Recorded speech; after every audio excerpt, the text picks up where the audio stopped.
తర్వాత మీ మధ్య అంటే మీరు మీ సోదరులు కేటీఆర్ గారు కవిత గారి మధ్య ఎలా సఖ్యత ఉండేది చిన్నతనం నుంచి కలిసి అంతా కూడా?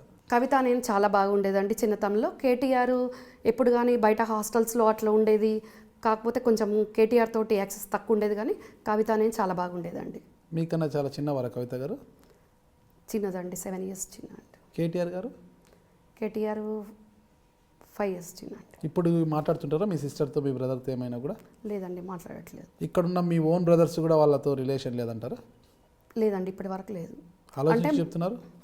ఆలోచించి చెప్పడం కాదు, మొన్న మీరు అడిగారు వంశీధర్రావు ధోతి ఫంక్షన్ అని, ఆ ధోతి ఫంక్షన్కి కేసీఆర్ గారిని వంశీధర్రావు ఆహ్వానించిండు తప్ప అంతవరకు మొన్నటి వరకు అయితే బంధుత్వం లేకుండే అండి. ఎప్పుడైతే వంశీధర్రావు మ్యారేజ్కి కేసీఆర్ గారు రాలేదో అప్పటి నుంచి డిస్టెన్స్ ఉండేయండి.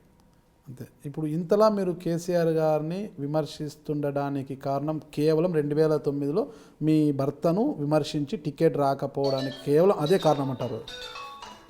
అదే కారణం కాదు, చాలా కారణాలు ఉన్నాయండి. ఇంకా కారణాలు ఏంటివి? మీకు ఇందాక చెప్పాను, వంశీధర్రావు వివాహానికి మా బాబాయ్ గారైన తండ్రికి తండ్రి లాంటి బాబాయ్ ఆ పెళ్ళికి నిలబడి చేయాల్సిన వ్యక్తి దానికి రాకుండా ఉండడం ఒకటి. మళ్ళీ నేను ఆ ఇంటి ఆడపడుచు అయినా కూడా నా భర్తను పార్టీ పరంగా స్థానం కల్పించకపోవడం ఒకటి. మళ్ళీ కొన్ని దశల్లో నా బాబాయ్ తోటి కూడా నేను మాట్లాడుకోలేని పరిస్థితి కూడా వాళ్ళ అత్తగారి సైడ్ నుండి వచ్చిందండి. అంటే మీరు అవన్నీ చిన్న సమస్యలు అనుకున్నా కూడా ఈరోజు కాంగ్రెస్ పార్టీలో ఉంటూ పార్టీ విధానాల పరంగా ఏమైనా విమర్శించినా మీరు చేసే విమర్శలు చాలా ఘాటుగా ఉంటున్నాయి. అంతలా ద్రోహం చేశారా మీకు అన్నది ఇక్కడ వాదన.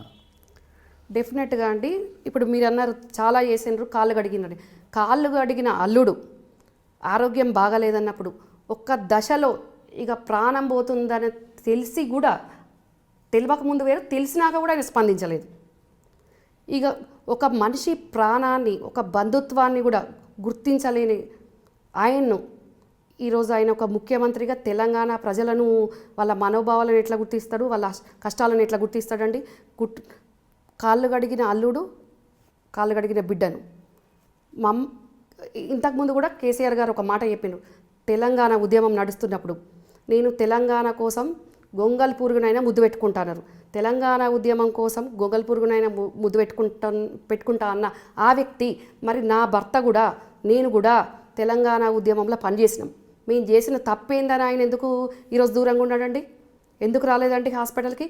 పొన్నాల లక్ష్మయ్య గారు సీఎం రిలీఫ్ ఫండ్కి లెటర్ పంపినాక తెలిసినాక కూడా ఆయన కనీసం మానవత్వం చూపించలేదు.